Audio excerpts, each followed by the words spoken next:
नमस्कार दोस्तों, मैं डॉक्टर आशीष जैन, होम्योपैथिक कंसल्टेंट और प्रैक्टिशनर। आज आपके बीच एक नया सब्जेक्ट लेके आ रहा हूँ। इस सब्जेक्ट के बारे में काफ़ी समय से मुझ पे फ़ोन आ रहे थे, व्हाट्सएप पे मैसेज भी आ रहे थे कि सर ये बहुत नया विषय है और इस विषय पे बहुत कम डॉक्टरों के विचार हैं और नहीं इस बारे में कोई गूढ़ रहस्य है जो बताना नहीं चाहते हैं।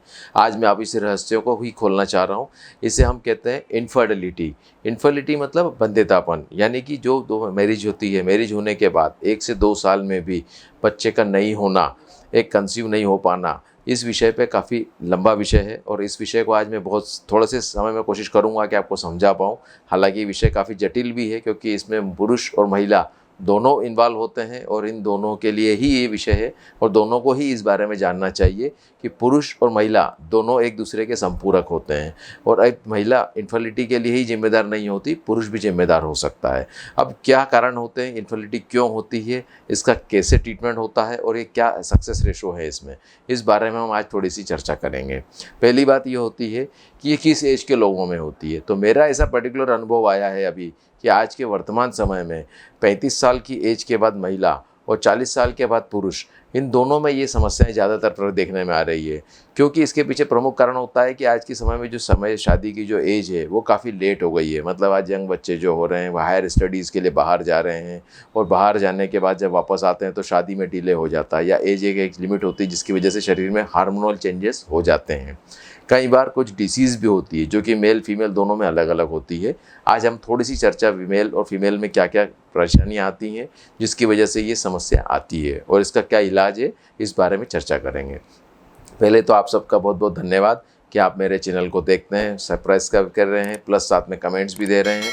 और जो भी इसके अलावा आप कुछ चाहते हैं तो आप मुझे व्हाट्सएप पे मैसेज डालिए। I given you response. और मेरे क्लिनिक पे आके विजिट करिए आप लोग। अगर कोई भी समस्या होती है तो मैं डिस्कस करूँगा आपको।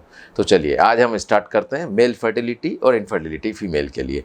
मेल इनफर्टिलिटी में क्या होता है, सबसे पहली बात कि पुरुष के अंदर कुछ चीज़ें होती हैं, जैसे डायबिटीज़ डिसीज़ हो गई डायग्नोस, देर से शादी होने के बाद में व्यक्ति आज के समय में व्यस्त भरी ज़िंदगी जी रहा है, व्यवस्थित खाना नहीं होने की वजह से स्ट्रेसफुल लाइफ जी रहा है और एक टाइम टू टाइम व्यवस्थित नहीं होने की वजह से उसको डायबिटीज़ हो रही है, हाइपरटेंशन हो रहा है, इस वजह से भी इनफर्टिलिटी आती है। इसके अलावा रेगुलर एक्सरसाइज नहीं होना और ये भी एक महत्वपूर्ण कारण होता है। इसके अलावा अभी रेडिएशन थेरेपी, किसी किसी पेशेंट में रेडिएशन थेरेपी भी हो जाती है, कैंसर डायग्नोज हो जाता है तो उसकी वजह से भी इनफर्टिलिटी आती है। कुछ सेक्सुअल ट्रांसमिटेड डिसीजेस भी होती हैं जिसकी वजह से भी इनफर्टिलिटी मेल्स में आती है। इसके अलावा कुछ कारण होते हैं जैसे स्पर्म का काउंट कम हो जाना, मोटिलिटी की कम हो जाना, जिसकी वजह से भी इनफर्टिलिटी हो सकती है। ये ऐसे छोटे छोटे कारण भी होने के साथ साथ इस लोग उस चीज़ को मानते नहीं थे, पर आज बड़ी रिसर्च हुई है और काफ़ी रिसर्च के बाद ये प्रूव हो गया है कि ये चीज़ों से बहुत रिजल्ट पॉसिबल है और होम्योपैथी इसमें बहुत अच्छा काम कर रही है। अब अभी तक ये था कि साहब इस मामले में अभी तक सब एलोपैथी डॉक्टर्स ही बड़े बड़े IVF सेंटर्स खोल के काम कर रहे थे और चल रहे थे और आज भी चल रहे हैं, लेकिन होम्योपैथी में भी हम लोगों ने इसमें काफ़ी काम किया है और काफ़ी अच्छे रिजल्ट मिले हमें इस चीज़ के लिए।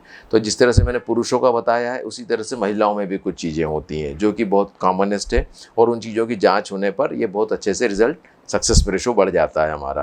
पहली चीज़ होती है महिलाओं में अनियमितता मासिक की धर्म की, क्योंकि PCOD या PCOS की वजह से या फिर फैलोपियन ट्यूब्स की ब्लॉकेज की वजह से जहाँ की प्रॉपर्ली फंक्शन नहीं हो पाता है, जो की वजह से एग्स तो फॉर्मेशन हो जाता है लेकिन एग्स फॉर्मेशन होने के बाद में प्रॉपर फर्टिलाइज नहीं होता है और उसकी वजह से इनफर्टिलिटी की कॉजेटिव फैक्टर हो सकता है। अच्छा, आज के समय में क्या होता है कि महिलाओं में भी स्ट्रेस एज कंपेरेटिवली जैसा मेल का होता है वैसे फीमेल में भी होता है, क्योंकि वो भी जॉब कर रही होती हैं तो डेफिनेटली दोनों का टाइम प्रॉपर नहीं हो पाता, एक दूसरे के बीच में विचार नहीं मिल पाते हैं। कई बार वो भी एक बहुत बड़ा तनाव, स्ट्रेस भी एक बहुत बड़ा कारण है जिसकी वजह से इनफर्टिलिटी हो रही है।